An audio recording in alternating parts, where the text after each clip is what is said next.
Hey, it's Clay Trader, and this will be a video chart on ticker symbol DCTH. We will take a look at the 30-minute time frame. Real quick, what do I mean by 30-minute in case maybe you're new to charts? Instead of each one of these candlesticks here representing 1 day's worth of price action, which is what you would normally see, each one represents 30 minutes. So all this here may look like a few weeks worth of time. It's actually just the past 2 days broken down into 30-minute time slices.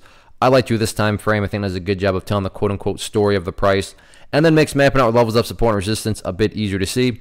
I did this analysis yesterday, so that's where the red and green line annotations are coming from. And just want to quickly, update the chart here with a few more bits of data. The first thing I'm going to do is actually adjust one of the lines that I've been using, and that's this green line here.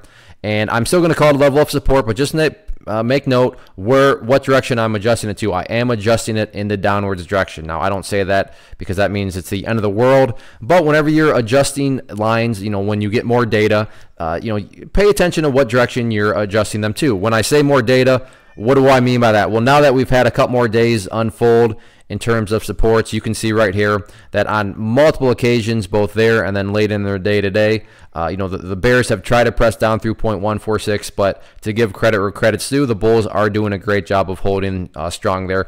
Now, you may be thinking, but Clay, that green line was up higher. Exactly. That's what I mean by, if you want to say that this is my way of saying that support level has officially been broken, I can't really argue against that. But from the presentation perspective, given that we now have more data, this just makes it kind of easier to visualize where the buyers are currently hanging out at. And again, that's right there at 0.146. But any sort of breaks to the downside here, or any sort of, not only breaking, but just then getting separation of the downside, at that point in time, that would be, I would consider a pretty great victory, big victory for the bears. But so far, the bulls are hanging in there, and that's what you want to see.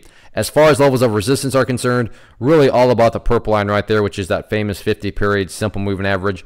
After today, it's really made itself known as the level of resistance. You can see right here, first 30 minutes, price try to get up above it, directly rejected. Later on in the day, right there, got right up around that area and once again directly rejected, and the price rolled back over. So in the short term, that purple line is definitely public enemy number one as resistance. If the bulls can push it through up there, then you can start to focus on this level of resistance up there at 0.1537.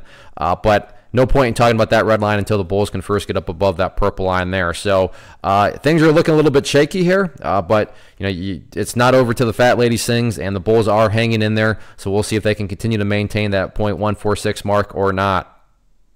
One of the biggest questions I get is, hey Clay, how do you find the stocks that you trade? So what I've done is put together a free resource guide where I talk about the tools that I use to locate stocks that I find interesting and think may have potential. So if that sounds like something that could add value to you as a trader, then click on the image that is up on the screen right now and I will email you the guide. The guide itself is very short and to the point, and best part, it's completely free. Thanks for watching the video. Let me know if you have any questions.